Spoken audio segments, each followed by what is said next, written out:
Hello everybody, मेरा नाम है पुलकित शर्मा और स्वागत है आपका अपने यूट्यूब चैनल अतुल्य एडुकेट में। तो आज हम लोग क्लास 10th का इकोनॉमिक्स में chapter number 4 globalisation and Indian economy पढ़ने वाले हैं।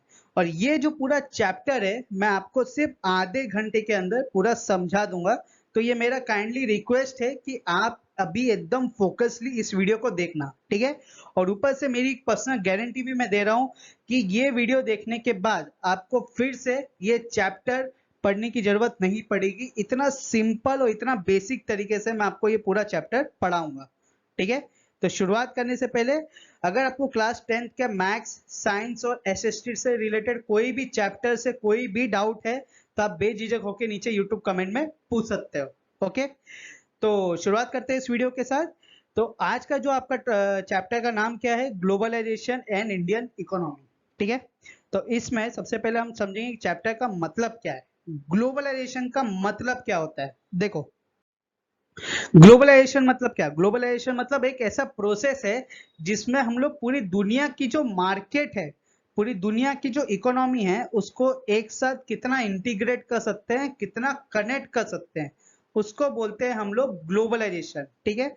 अब इसमें एक वर्ड यूज किया गया है, इंटीग्रेट एंड इंटरकनेक्ट। इसका मतलब क्या हुआ, इसका मतलब कि आप एक दूसरे की जो वर्ल्ड की इकोनॉमीज हैं, जो कंट्रीज की इकोनॉमिक्स हैं, उसको कितना इंटरलीक कर सकते हैं, ठीक है। इंटरलीक करना, जितना ज्यादा इंटरलीक होगा इसका मतलब उसमें उस कंट्रीज के बीच में ज्यादा से ज्यादा इकोनॉमिक एक्टिविटीज हो रही है। ओके, अब ये जो इंटीग्रेशन, ये जो इंटरकनेक्शन बोल रहे हैं कंट्रीज की इकोनॉमीज का, ये कैसे हो सकता है, ये 5 फैक्टर की वजह से हो सकता है। सबसे पहला फैक्टर क्या है, फ्री ट्रेड एग्रीमेंट, ठीक है। अब ये फ्री ट्रेड एग्रीमेंट क्या होता है, फॉर एग्जाम्पल कि अगर इंडिया और दुबई के बीच में फ्री ट्रेड एग्रीमेंट साइन हुआ है, इसका मतलब कि अगर दुबई से कोई भी सामान इंडिया में आएगा तो इंडियन गवर्नमेंट उसके ऊपर टैक्स नहीं लगाएगी, ठीक है।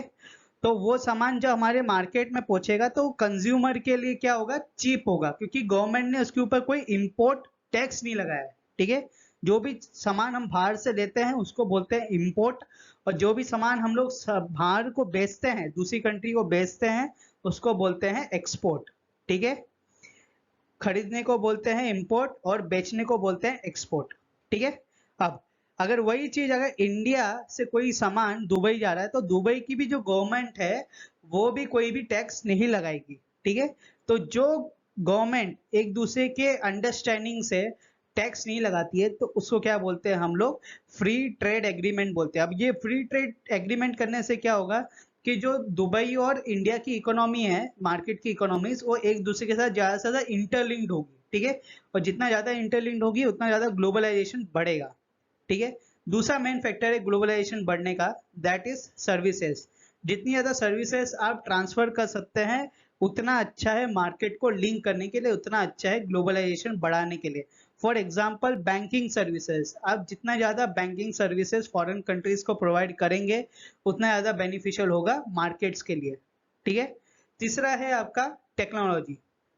ओके, टेक्नोलॉजी जो हम लोग ट्रांसफर करते हैं उससे क्या होता है कि मार्केट्स जो हैं वर्ल्ड की, वो एक दूसरे के साथ इंटीग्रेट होती है, और जैसे ही वो ज्यादा से ज्यादा इंटीग्रेट होगी तो ग्लोबलाइजेशन बढ़ेगा। फिर चौथा फैक्टर है आपका कैपिटल फ्लो। कैपिटल फ्लो करना मतलब इन्वेस्टमेंट करना, ठीक है, कि कोई बाहर का अमीर आदमी इंडिया में आके इन्वेस्टमेंट कर रहा है तो उससे क्या होता है, जॉब अपॉर्चुनिटीज बढ़ती है, इंडिया में लोकल इंडस्ट्रीज तैयार हो जाती है। वैसे ही कोई इंडिया का अमीर आदमी बाहर जाके इन्वेस्टमेंट कर रहा है तो वहां पे भी वहां पे भी लोकल एम्प्लॉयमेंट बढ़ता है, वहां पे भी स्मॉल फैक्ट्रीज जनरेट होती है, ठीक है। तो कैपिटल फ्लो होता है। और पांचवा और most important factor is movement of people across international borders. जितना ज्यादा पीपल का मूवमेंट होगा एक कंट्री से दूसरी कंट्री में, जितना ज्यादा टूरिज्म बढ़ेगा, इंटरनेशनल टूरिज्म, उतना ज्यादा वर्ल्ड की जो मार्केट्स हैं अलग अलग कंट्रीज की वो ज्यादा इंटरलिंक्ड होंगी और ग्लोबलाइजेशन बढ़ेगा। प्लस जितना ज्यादा लोग एक दूसरी की कंट्री में जाएंगे उतना ज्यादा वो कल्चर, डिफरेंट कल्चर को भी एक्सपोज होंगे, तो कल्चर एक्सचेंजेस भी होंगे, ठीक है। फिर उसके बाद आपका जो फॉरेनर इंडिया में आएंगे वो यहाँ पे खर्चा करेंगे तो यहाँ पे एक लोकल टूरिज्म मार्केट भी बढ़ेगी। तो ले दे के जितना ज्यादा ट्रेड होगा, जितना ज्यादा लोगों का मूवमेंट होगा, उतना बड़ा ग्लोबलाइजेशन बढ़ेगा। ठीक है। अब सेकेंड चीज ये आती है कि जो प्रोडक्शन है अक्रॉस द कंट्रीज वो कैसे होता है। ठीक है। तो प्रोडक्शन अक्रॉस द कंट्रीज दो फैक्टर की वजह से होता है। सबसे पहला जो फैक्टर है दैट इज फॉरेन ट्रेड, और दूसरा है आपका एमएनसीज। ठीक है। अब प्रोडक्शन अक्रॉस कंट्रीज मतलब क्या? देखो, प्रोडक्शन अक्रॉस कंट्रीज मतलब एक कंपनी का जो प्रोडक्शन है वो एक कंट्री में सीमित नहीं है, एक से ज्यादा कंट्रीज तक है। ठीक है। तो इसको बोलते हैं हम लोग प्रोडक्शन अक्रॉस कंट्रीज। ठीक है। इसके दो ही मेन रीजन होते हैं, पहला होता है फॉरेन ट्रेड और दूसरा होता है एमएनसीज। अब ये फॉरेन ट्रेड और एमएनसीज का मतलब क्या है? देखो, फॉरेन ट्रेड मतलब exchange of good and services among two or more countries. जब एक्सचेंज होता है गुड और सर्विसेज का दो या दो से ज्यादा कंट्रीज में, उसको हम लोग बोलते हैं फॉरेन ट्रेड। बहुत सिंपल सा एग्जांपल बताता हूं, जैसे इंडिया और दुबई का एग्जांपल ले लो। ठीक है। इंडिया और दुबई में जितने ज्यादा गुड्स एंड सर्विसेज का एक्सचेंज होगा, उससे क्या होगा कि दोनों की जो मार्केट है वो ज्यादा एक दूसरे के साथ इंटरलिंक्ड हो पाएगी। ठीक है। और उससे ग्लोबलाइजेशन बढ़ेगा। अब क्वेश्चन ये आता है कि ये जो फॉरेन ट्रेड है ये बढ़ कैसे सकता है? ठीक है। ये कैसे हम लोग गुड एंड सर्विसेज एक्सचेंज कर सकते हैं अमंग द कंट्रीज? इसमें सबसे ज्यादा इंपॉर्टेंट रोल होता है एमएनसीज का। ठीक है। अब ये क्वेश्चन आता है कि सर ये एमएनसीज किस बला का नाम है? ठीक है। ये एमएनसीज होता क्या है? देखो, एमएनसीज कुछ नहीं है, MNCs stands for multinational corporations. ठीक है। मल्टीनेशनल कॉर्पोरेशंस, वर्डिंग से ही समझ में आ जा रहा है कि ऐसे कंपनीज, ऐसे कॉर्पोरेट्स जिसका ऑफिसेस, जिसकी प्रोडक्शन यूनिट्स एक ही कंट्री तक नहीं है, बहुत सारी नेशंस तक है। ठीक है। इसलिए बोलते हैं मल्टीनेशनल। ठीक है। एक ही नेशन नहीं है, बहुत सारी नेशन है, इसलिए मल्टीनेशनल कॉर्पोरेशंस। ओके। अब बड़ी बड़ी अगर एमएनसीज का नाम लूं तो इंडिया की जो एमएनसी है उसका नाम है टाटास, रिलायंस, महिंद्रा महिंद्रा। अगर यूएस की मैं बात करूं तो यूएस की हो गई आपकी एप्पल। आप खुद देखो कि प्रोडक्शन अक्रॉस कंट्रीज का कितना अच्छा एग्जांपल है कि एप्पल है कहाँ की कंपनी? एप्पल है यूएस की कंपनी, मगर उसका जो फोन है आपके लोकल मार्केट में भी मिल जाता है। ये क्यों मिल पा रहा है? क्योंकि जो प्रोडक्शन है वो अक्रॉस द कंट्रीज हो रहा है। ठीक है। एप्पल ने क्या किया कि यूएस में इसी प्रोडक्शन यूनिट नहीं खोला है, इंडिया में आके भी प्रोडक्शन यूनिट खोला, अपनी फैक्ट्रीज खोली, अपने ऑफिसेस खोले, यहाँ पे भी मैन्युफैक्चर किया अपना एप्पल फोन, और फिर यहाँ की मार्केट में बेचने लग गए। ओके। वैसे ही टेस्ला का, टेस्ला भी क्या कर रहा है आजकल, हर एक बड़े बड़े कंट्रीज में जा रहा है, इंडिया में भी आने वाला है टेस्ला। तो टेस्ला भी क्या है? एक एमएनसी है। ठीक है। फिर उसके बाद आता है फेसबुक। फेसबुक देखो अमेरिकन कंपनी है, मगर सबसे ज्यादा यूजर किसके हैं फेसबुक के? इंडिया के हैं। ठीक है। तो आप देख सकते हो कि फेसबुक 200 से ज्यादा कंट्रीज में ऑपरेट करता है। तो इसका मतलब क्या? फेसबुक भी एक मल्टीनेशनल कॉर्पोरेशन है। ठीक है। अब एक क्वेश्चन मेरे पास फिर से है। क्या क्वेश्चन ये है कि ठीक है सर एमएनसी है, ठीक है हम समझ गए, इतना हीरो बनने की जरूरत नहीं है एमएनसी के लिए, मगर क्वेश्चन ये है सर कि एमएनसी कैसे इंटरलिंक करता है प्रोडक्शन अक्रॉस कंट्रीज में? ठीक है। सर ये कैसे इंटरलिंक कर पाएगा? देखो, एमएनसी एक बहुत ही इंपॉर्टेंट रोल अदा करता है प्रोडक्शन अक्रॉस कंट्रीज में। जब आपको प्रोडक्शन खोलना हो अलग अलग कंट्रीज में, तो सबसे इंपॉर्टेंट होता है एमएनसी। ठीक है। अब ये इंटरलिंक कैसे कर पाएगा? ये एक दूसरे की कंट्री के मार्केट्स को तभी इंटरलिंक कर पाएगा जब ये फॉरेन इन्वेस्टमेंट करेगा। ठीक है। अब ये नया वर्ड आ गया फॉरेन इन्वेस्टमेंट, ये क्या होता है? देखो, फॉरेन इन्वेस्टमेंट उस चीज को बोलते हैं जब एक बड़ा एमएनसी आपके घर में आके, घर मतलब कंट्री, आपके कंट्री में आके कुछ एसेट खरीदता है। एसेट मतलब क्या? कोई लैंड खरीद लिया, कोई प्रॉपर्टी खरीद लिया, या कोई बड़ी बिल्डिंग खरीद ली।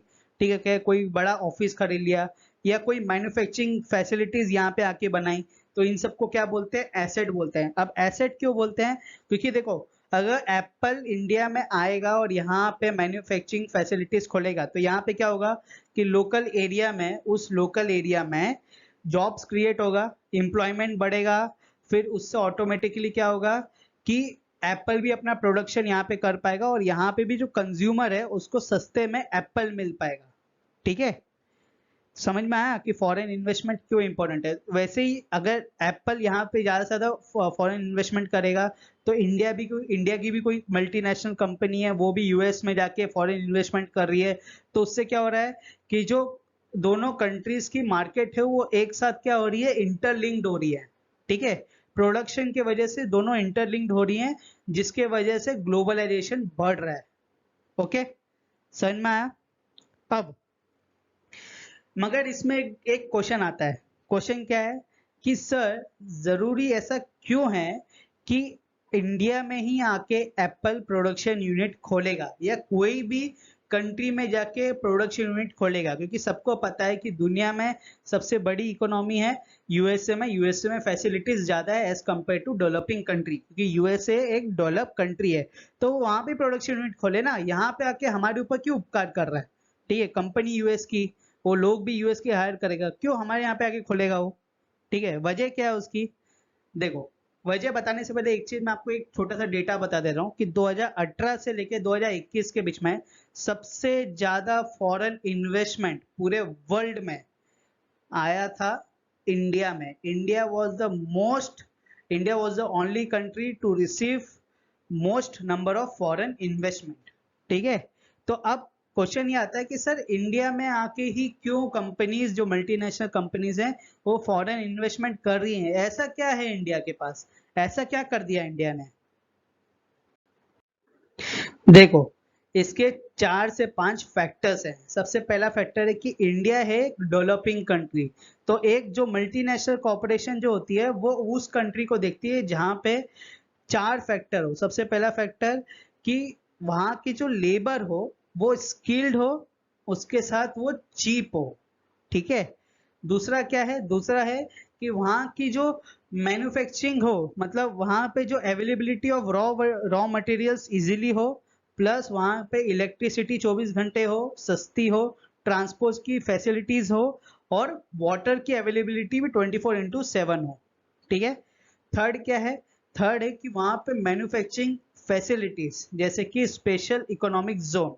अब मैंने यहाँ पे एक वर्ड यूज किया, स्पेशल इकोनॉमिक, एक मिनट, यहाँ पे मैंने वर्ड यूज किया है स्पेशल इकोनॉमिक जोन, SCZ। ठीक है, ये SCZ क्या होता है, देखो ये एक इकोनॉमिक जोन होता है जहां पे भरपूर कंपनीज आती है और अपना ऑफिसेस खोलती है और वहां पे फिर पूरा का पूरा एक एम्प्लॉयमेंट जनरेट होता है। ठीक है, तो वहां पे गवर्नमेंट इतना अच्छा बनाती है उस एरिया को कि वहां पे पहले से एडवांस मैन्युफैक्चरिंग फैसिलिटीज रहती है, सिर्फ कंपनी को यहाँ पे आना है, अपने ऑफिसेस खोलने हैं। ठीक है, वहां पे पहले से बिल्डिंग बनी रहती है।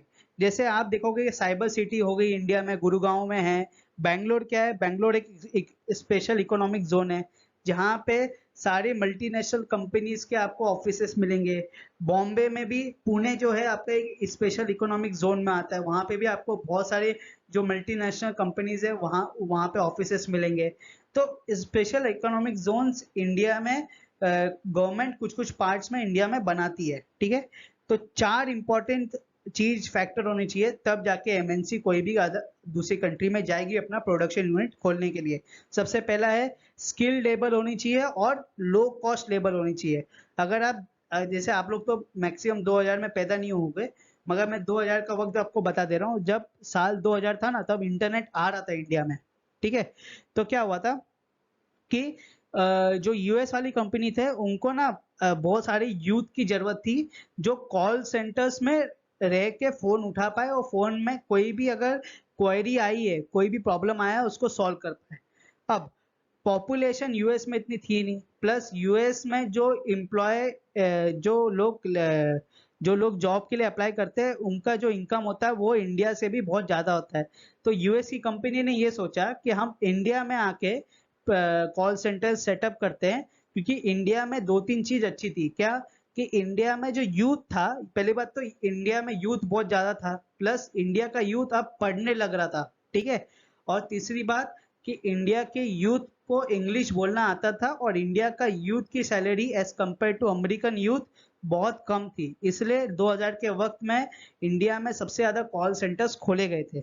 ओके, तो पहला पॉइंट वही है कि स्किल लेबर होनी चाहिए और चिप लेबर होनी चाहिए, ठीक है। दूसरा चीज है अवेलेबिलिटी ऑफ रॉ मटेरियल्स होना चाहिए, प्लस उसके साथ इलेक्ट्रिसिटी, ट्रांसपोर्ट फैसिलिटीज और वाटर भी रहना चाहिए 24 घंटे, ठीक है। तीसरा पॉइंट है आपका एडवांस मैन्युफैक्चरिंग फैसिलिटीज होनी चाहिए, और चौथा है कि गवर्नमेंट की ऐसी पॉलिसीज होनी चाहिए जिसके वजह से जो बाहर के इन्वेस्टर्स हैं वो इंडिया में आके इन्वेस्ट करे। इसलिए 2018 से 2021 में जब इंडिया पूरे वर्ल्ड का नंबर 1 फॉरेन इन्वेस्टमेंट डेस्टिनेशन बना, वो इसलिए बना क्योंकि गवर्नमेंट की पॉलिसीज ऐसी थी जिसके वजह से जो बाहर की कंपनीज है वो यहाँ पे आके प्रोडक्शन यूनिट खोलने लग गई, ठीक है। समझ में आया? अब जब एक एमएनसी यहाँ पे आके प्रोडक्शन यूनिट खोलती है तो उसके भी अलग अलग एक तरीके होते हैं, ठीक है। जरूरी नहीं कि सभी एमएनसी यहाँ पे आके प्रोडक्शन यूनिट खोले, ऐसे 4 अलग अलग तरीके होते हैं। सबसे पहला तरीका है कि कोई भी अगर बड़ी एमएनसी यहाँ पे आएगी वो क्या करेगी, वो लोकल कंपनीज के साथ पार्टनरशिप कर देगी, ठीक है। जैसे मारुति सुजुकी, अगर आपको गाड़ी का नाम याद हो तो आजकल सिर्फ सुजुकी आती है, मारुति नहीं आती है, ठीक है। मारुति एक जापानीज कंपनी है, सुजुकी हमारी इंडियन कंपनी है, ठीक है। तो सॉरी उल्टा बोल दिया, मारुति एक इंडियन कंपनी है, सुजुकी बाहर की कंपनी है, ठीक है। तो पहले पहले जब सुजुकी इंडिया में आई थी तो मारुति और सुजुकी ने दोनों ने ज्वाइंट किया था और अपनी गाड़ी का प्रोडक्शन शुरू किया था। तो इंडिया में क्या होता है, बेसिकली पॉलिसी ऐसा है कि कोई भी अगर नई कंपनी इंडिया में आएगी तो उसको इंडिया की लोकल कंपनी के साथ ज्वाइंट कोऑपरेशन करके यहाँ पे प्रोडक्शन करना पड़ेगा, ठीक है। तो पहला तरीका होता है कि आप कोई लोकल कंपनी के साथ हाथ मिला लो, ठीक है। जैसे टाटा डोकोमो, टाटा अलग कंपनी है, डोकोमो अलग कंपनी है, मगर दोनों ने मिलके सिम कार्ड बेचने शुरू कर दिए थे, ठीक है। तो पहला पॉइंट हो गया partnership with local companies, okay. Second, using local companies for supplies, okay. Supply करने के लिए आप लोकल कंपनी को कॉन्ट्रैक्ट देना शुरू कर दो। जैसे कि अगर मैं एग्जांपल बोलूं कि एक बड़ी कंपनी है नाइक, नाइक का जूता आता है, ठीक है, नाइकी नाइकी हम करके बोलते हैं।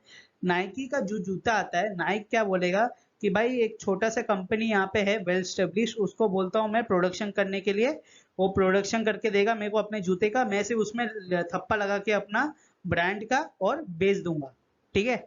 अब वो ऐसा क्यों करेगा, क्योंकि नाइकी का जो ब्रांड वैल्यू है वो बहुत ज्यादा है, लोग उसको देखते से ही उसके ऊपर भरोसा कर लेते कि नहीं ये नाइकी का ही जूता है, ठीक है, भले ही वो किसी और ने बनाया हो। वैसे ही एप्पल का होता है, एप्पल कभी भी खुद का फोन मैन्युफैक्चर नहीं करता। शौक लगा? हाँ भाई सच बात है, एप्पल कभी भी खुद का फोन मैन्युफैक्चर नहीं करता। उसका एप्पल जिससे मैन्युफैक्चर कराता है उसका नाम है फॉक्सकॉन। फॉक्सकॉन एक बाहर की कंपनी है, वो उससे मैन्युफैक्चर कराता है, बस अपना थप्पा लगाता है ब्रांड का और बेच देता है, ठीक है। तो इसको बोलते हैं कि supply, using local companies for supplies, ठीक है। तीसरा फैक्टर है closely competing with the local companies.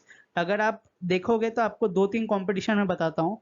India में पहले फ्लिपकार्ट शुरू हुआ, फिर बाहर से अमेजोन आया, अमेजोन ने अपना खुद का पूरा सब कुछ खोला और फिर फ्लिपकार्ट के साथ कंपटीशन करने लग गया, ठीक है।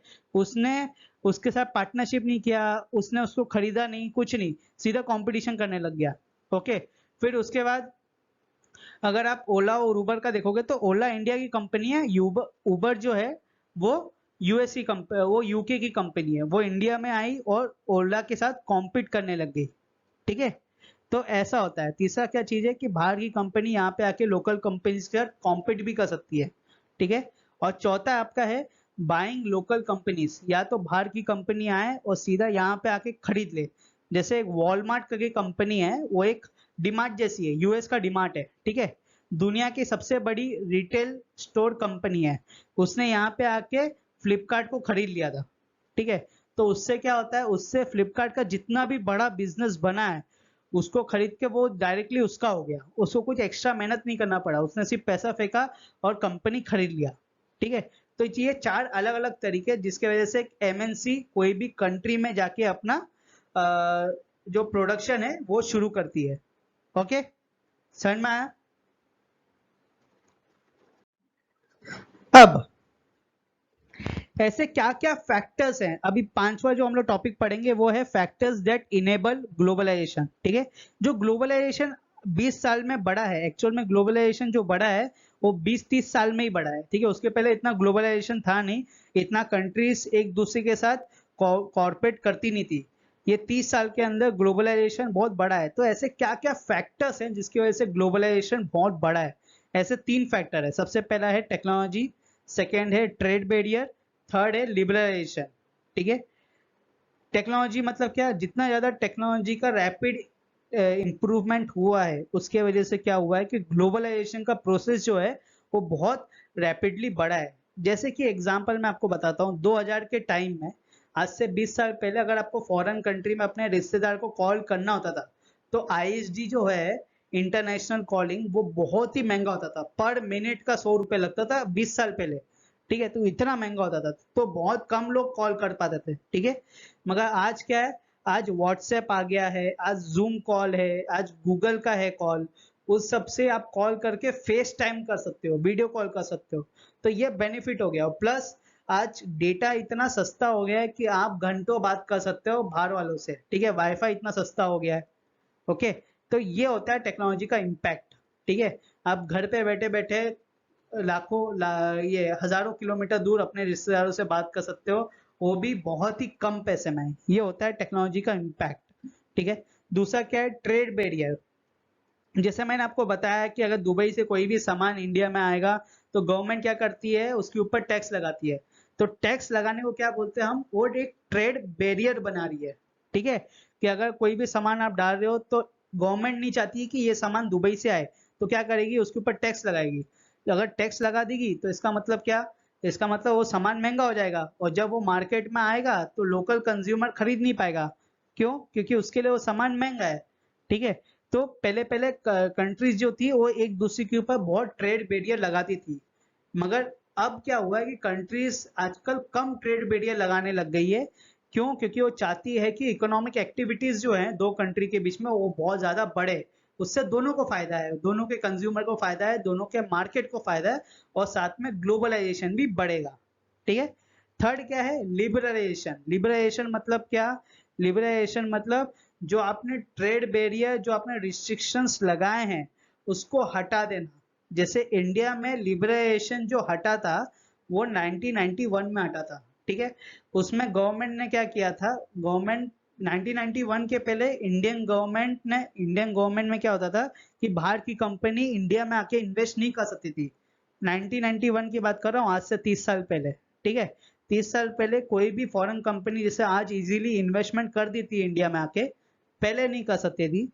मगर अब क्या है कि जब से लिबरलाइजेशन हुआ है तब से कोई भी फॉरेन कंपनीज यहाँ पे आके इन्वेस्टमेंट कर सकती है। इन्वेस्टमेंट करना इजी हो गया है क्योंकि गवर्नमेंट ने ऐसे पॉलिसीज बनाए हैं जो बिजनेसेस के लिए फेवरेबल हो। आज से 30 साल पहले बिजनेसेस के लिए गवर्नमेंट ने ऐसी पॉलिसीज नहीं बनाई थी, और बहुत ज्यादा रिस्ट्रिक्शन था कोई भी फॉरेन इन्वेस्टमेंट आने के लिए। ठीक है, तो जितना ज्यादा वो उन्होंने इकोनॉमी को लिबरलाइज किया, मतलब खोला, उतना ज्यादा इकोनॉमी बढ़ी है इंडिया की। ठीक है, समझ में आ गया?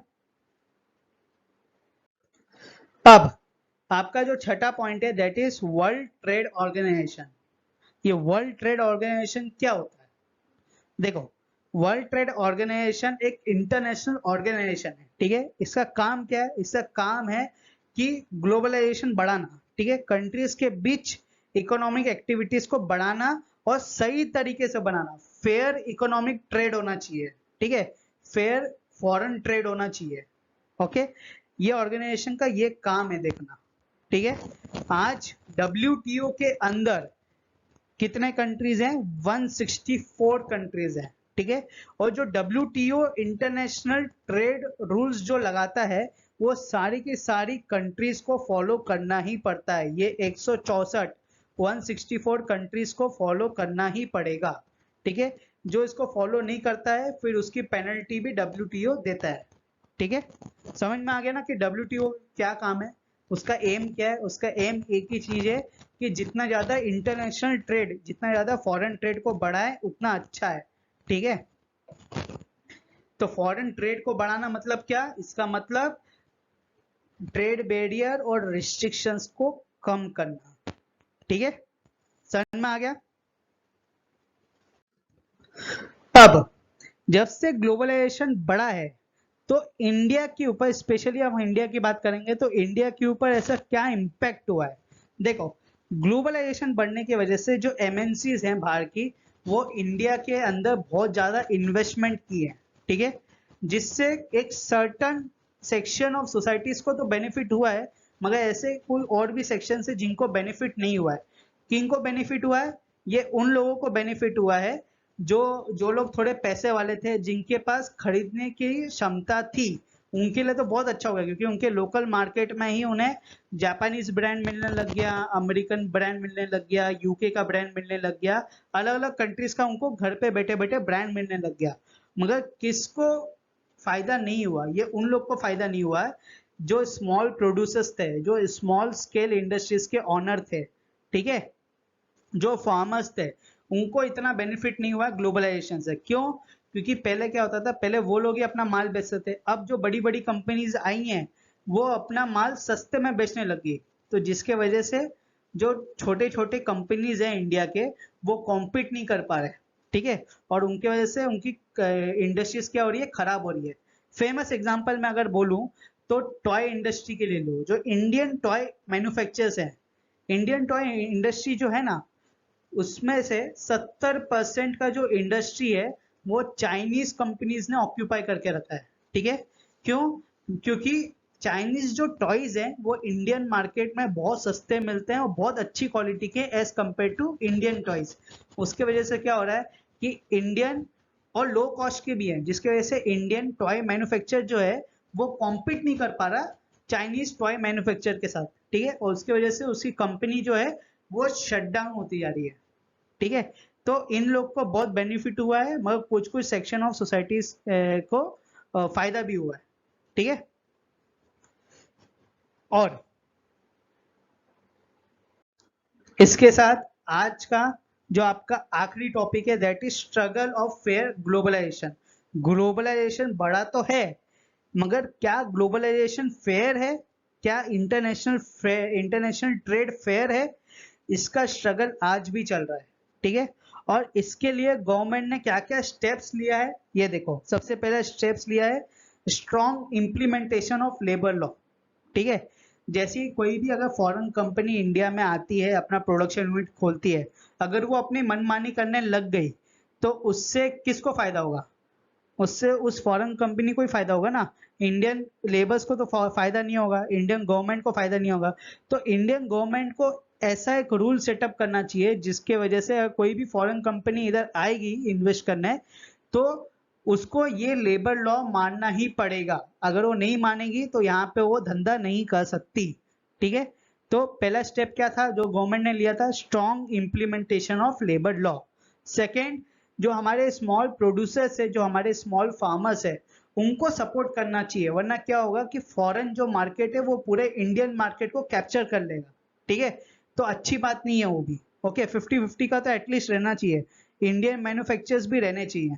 ओके, तो सपोर्ट कैसे कर सकती हैं कि उनको थोड़ा डिस्काउंट दे सकती है, उनको टैक्स में रिलीफ दे सकती हैं, फिर उसके बाद उनको थोड़ा इन्वेस्टमेंट दे सकती है गवर्नमेंट अपनी तरफ से। ठीक है, जिसकी वजह से वो अपना प्रोडक्शन बढ़ाएं। ओके, और जब तक वो थोड़े बड़े नहीं हो जाए, थोड़े कॉम्पिटिटिव नहीं हो जाए, तब तक उनको सपोर्ट करना चाहिए। ठीक है, थर्ड पॉइंट क्या है? It is necessity to use trade barrier और रिस्ट्रिक्शंस। देखो, कभी कभी क्या होता है, मैं आपको अगर इसका एग्जांपल की तरह बताऊं कि इंडिया और चाइना की इसमें देखोगे, तो चाइना इस आज के जमाने में चाइना को हम लोग वर्ल्ड मैन्युफैक्चरिंग हब बोलते हैं। ठीक है, सबसे सस्ता सामान अगर बनाना है तो चाइना जाओ। ओके, तो क्या होता है कि जैसे मैंने आपको एग्जांपल बताया इंडियन टॉय मार्केट का, इंडियन टॉय मार्केट का जो 70% मार्केट है, वो चाइनीज टॉय मैन्युफैक्चर ने कब्जा करके रखा है। ठीक है, तो अब अगर उनका मार्केट शेयर हमें कम करना है, 60 से 50-40 तक लाना है, तो क्या करना पड़ेगा? तो उसके लिए गवर्नमेंट को ट्रेड बैरियर यूज करना ही पड़ेगा। ठीक है, अगर वो नहीं करेंगे तो क्या होगा? अगर नहीं करेंगे तो इंडियन टॉय मैन्युफैक्चरर्स जो हैं वो टिक ही नहीं पाएंगे। ठीक है, वो बर्बाद हो जाएंगे, हमारी जो इंडियन टॉय कंपनीज हैं वो खत्म हो जाएंगी। तो उनको बचाने के लिए गवर्नमेंट को ट्रेड बैरियर लगाना पड़ेगा, ठीक है। तो वो क्या करेंगी, वो ये बोलेंगे कि जो भी टॉय चाइना से बन के इंडिया में आ रहा है उसके ऊपर हम लोग कुछ टैक्स लगाएंगे। तो क्या होगा, जैसे ही वो मार्केट में आएगा तो वो महंगा बिकने लग जाएगा। तो जब महंगा बिकेगा as compare to Indian toys, तो कोई भी कंज्यूमर चाइनीज टॉयज लेगा ही नहीं, वो इंडियन टॉयज प्रीफर करेगा, ठीक है। समझ में आ गया। चौथा रूल क्या है आपका, चौथा जो स्टेप है that is negotiate with WTO for fair rules. देखो डब्ल्यूटीओ जो है ना, वो बेसिकली जो ऑर्गेनाइजेशन बनाया गया था वो बनाया था डेवलप कंट्रीज ने, ठीक है। तो उसमें कभी कभी क्या होता है, जो मोनोपोली होता है वो डेवलप कंट्रीज का ज्यादा चलता है, ठीक है। तो उसको संभालने के लिए, उसको काउंटर करने के लिए जो डेवलपिंग कंट्रीज हैं, क्योंकि वर्ल्ड में अगर आप देखोगे तो डेवलप कंट्रीज कम है और डेवलपिंग कंट्रीज बहुत हैं, ठीक है। तो डेवलप कंट्रीज को बराबर कंपटीशन देने के लिए सारी की सारी डेवलपिंग कंट्रीज को एक साथ आना चाहिए और डब्ल्यूटीओ के पास जाके अपील करना चाहिए कि हमारा जो फॉरेन ट्रेड है, हमारा जो इंटरनेशनल ट्रेड है डेवलप कंट्रीज के साथ, वो एकदम फेयर होना चाहिए, ठीक है। ऐसा नहीं कि सब चीज डेवलप कंट्रीज के हिसाब से चलेगी, हमारे हिसाब से भी चीज चलनी चाहिए, ठीक है। तो रूल सबके लिए बराबर होने चाहिए, ऐसे नहीं कि डेवलपिंग कंट्रीज के लिए अलग रूल और डेवलप कंट्रीज के लिए अलग रूल। समझ में आया। तो इसके साथ आज का जो आपका पूरा चैप्टर है वो होता है समाप्त, ओके। अगर आपको इसके बाद भी कुछ भी डाउट है इस चैप्टर से रिलेटेड तो आप बेझिझक होकर नीचे यूट्यूब कमेंट में पूछ सकते हो।